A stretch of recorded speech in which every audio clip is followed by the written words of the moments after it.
Welcome back to Character Conversions, where I try to bring fictional characters to life in D&D. Today is an alternative build to an earlier character I did, Glen Radar's. In that build, the build is broken down between 5 levels of Monk and 15 of Wizard, so that we're able to get to the 8th level spell, Anti-Magic Field. Today's build is going to assume that our GM has allowed us to craft a Homebrew spell, Fool's World, which I detailed in another video as a 4th level spell. With this, we only need 7 levels of Wizard. We'll do 8 for an extra ability score improvement though, and it still keeps us at the 4th sphere of magic. So picking up at level 13 instead of taking our 9th level in Wizard, we instead jump back over to Monk. Our 5th level in Monk grants us extra attack, allowing us to make 2 attacks when we take the attack action instead of 1. In addition, we gain Stunning Strike. Now when we hit a creature with a melee attack, we can spend 1 key point to attempt a Stunning Strike.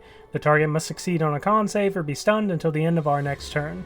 I like to think of this as our super magic punch we use to knock out a criminal before tying him up. Finally, our martial arts die increases to a d6. Our 6th level in Monk grants us key empowered strikes, making our unarmed strikes count as magic. And with one with the blade, this extends to our Kensei weapons. In addition, one with the blade grants us Death Strike, which allows us to spend a key point when we hit with our Kensei weapon to deal an additional amount of damage equal to our martial arts die. The Penetrator is supposed to be infused with magic, and Glenn developed a special gunpowder that allows him to channel his magic into the bullets, so these fit perfectly. Our 7th level in Monk grants us Evasion and Stillness of Mind. Evasion allows us to take no damage when we succeed on a dex save and half when we fail, and Stillness of Mind allows us to end an effect, causing us to be charmed or frightened with an action, which I think is a good representation of just how skilled Glenn is with ending magical effects.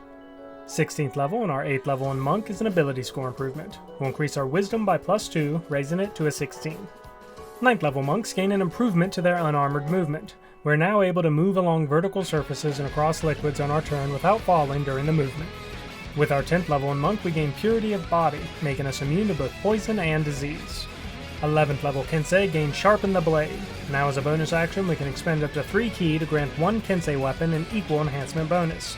The bonus lasts for 1 minute or until we use this feature again, and can't be used on magic weapon that already has a bonus to attack and damage rolls. Finally, our martial arts die increases to 1d8. 28th level and our 12th level in Monk means our capstone for the build will be our final ability score improvement. I think it would be nice if our Wizard dice check and Monk dice check were equal, so let's drop this into our intelligence, raising it to a 16. End result sees us with an average of 105 hit points, a slight increase from the original build, and our Arcane Ward can give us an additional 19 replenishable hit points, which actually means we have slightly less hit points than before. Our damage averages out to 9 points with our fist, 10 with our pepper box, double for each of those with extra attack, and with Flurry of Blows we can make it 36 damage with our unarmed strikes. Again, our main strategy is to get into melee with enemy casters and completely disable them. We'll be a very big team player, shutting down casters while backed up by our allies, but you have to be careful to try and keep our allied spellcasters out of the 30-foot radius of our Fool's World spell, if we want them to be able to cast without their spells being countered. Thank you for watching. Please like, share, comment your opinions or suggestions for new builds. I hope all your 20s are natural, and I'll see you next time.